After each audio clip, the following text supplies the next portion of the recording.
Hi friends, എല്ലാവർക്കും പുതിയൊരു വീഡിയോയിലേക്ക് സ്വാഗതം. ഇന്ന് നമ്മൾ ശബരിമലയിലേക്ക് പുൽമേട് വഴിയുള്ള ഒരു യാത്രയുടെ വിവരണത്തെക്കുറിച്ചാണ് പറയുന്നത്.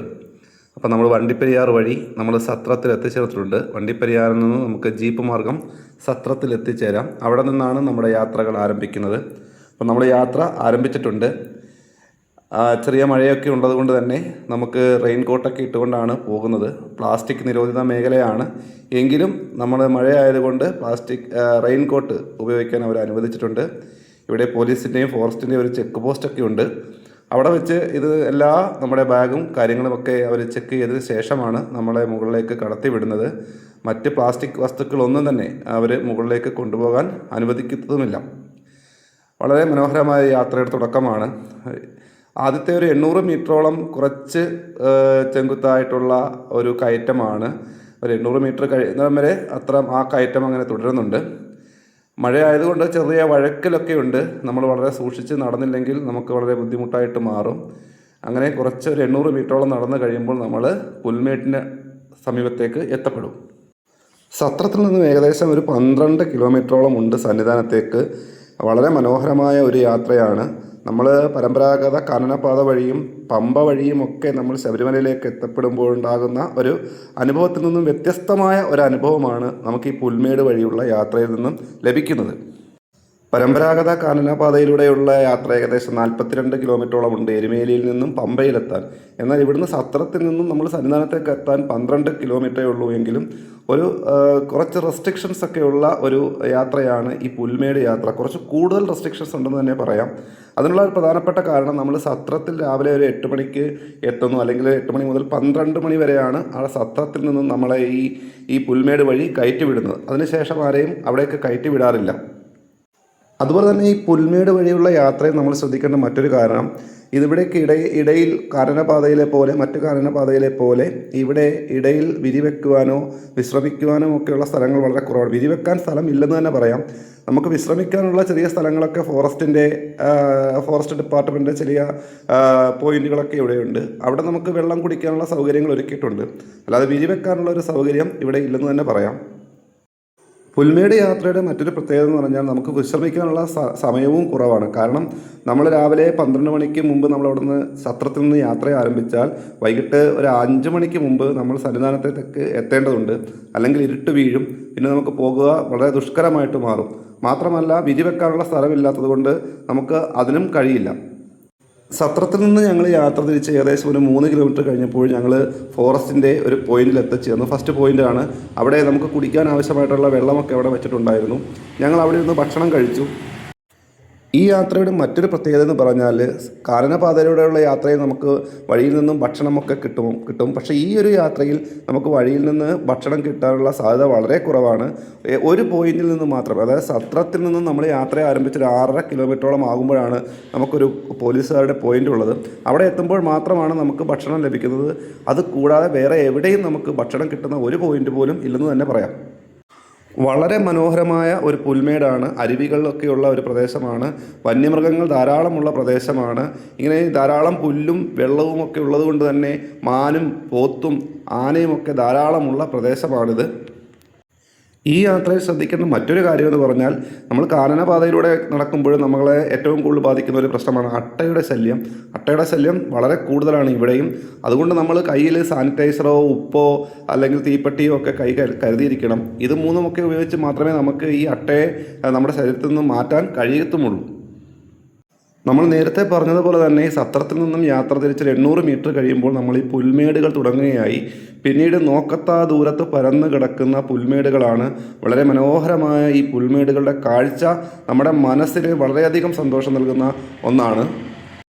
ഞങ്ങൾ യാത്ര ചെയ്ത ദിവസം ചെറിയ ചാറ്റൽ മഴ ഉണ്ടായിരുന്നു. അതുകൊണ്ട് തന്നെ വെയിലിൻ്റെ ശല്യം ഉണ്ടായിരുന്നില്ല. ചെറിയ ചാറ്റൽ മഴ ഉള്ളത് കൊണ്ട് തന്നെ ഈ പോകുന്ന വഴിയൊക്കെ ചെറിയ വഴുക്കൽ ഉള്ള പ്രദേശം കൂടിയാണ്. അതുകൊണ്ട് വളരെ സൂക്ഷിച്ച് വേണം നടക്കേണ്ടത്. നമ്മൾ വഴുക്കൽ മാറ്റാൻ സൈഡിലുള്ള പുല്ലിൻ്റെ മുകളിൽ കൂടെയൊക്കെയാണ് നടന്നു പോയിട്ടുള്ളത്. നമ്മളീ പോകുന്ന വഴികളിലെല്ലാം തന്നെ വന്യമൃഗങ്ങളുടെ സാന്നിധ്യമുള്ള പ്രദേശമാണ്.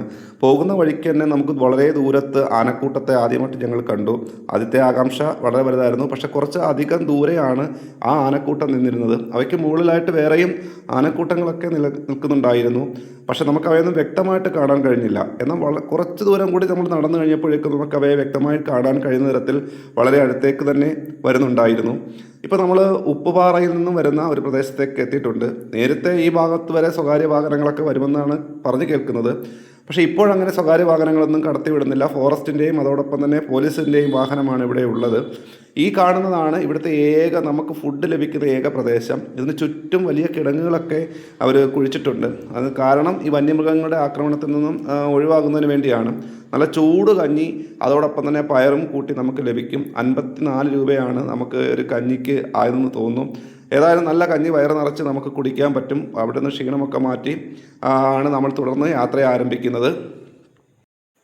ഞങ്ങൾ യാത്ര ചെയ്ത ദിവസം ചെറിയ ചാറ്റൽ മഴ ഉണ്ടായിരുന്നു നമ്മൾ പറഞ്ഞല്ലോ. അതുകൊണ്ട് തന്നെ വെയിൽ ഒന്നും ഉണ്ടായിരുന്നില്ല. വെയിലില്ലാത്തത് കൊണ്ട് തന്നെ ക്ഷീണം വലുതായിട്ട് അനുഭവപ്പെട്ടില്ല.